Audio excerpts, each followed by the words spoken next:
yau ne kotun sauraron korafin zaben gwamnan jihar Kano za ta yanke hukunci kan karar da jam'iyyar APC ta shigar domin kalubalantar nasarar gwamna Abba Kabir Yusuf na jam'iyyar NNPP a zaben da aka gudanar a cikin watan Mayu shekara ta 2023.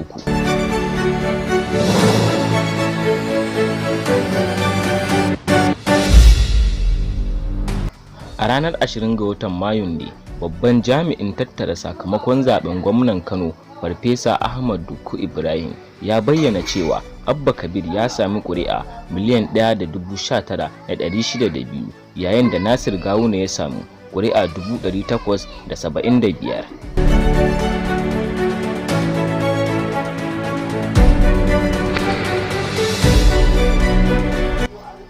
Tuni dai jami'an tsaro suka tsaurara tsaro a babban birnin jihar tare da gargaɗin mutane da su guji tayar da husuma gabanin da lokacin da kuma bayyana yanke hukuncin kotun.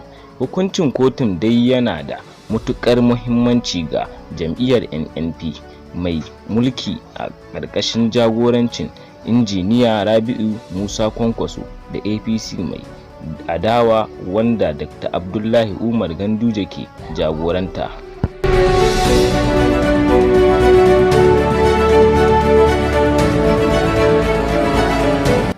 Magoya bayan jam'iyyar APC mai adawa a Kano sun gudanar da tarukan addu'o'i da saukar Alkur'ani mazaɓu da ƙananan hukumomi bayan da yawansu sun yi azumin nafila domin samun nasara a kotun.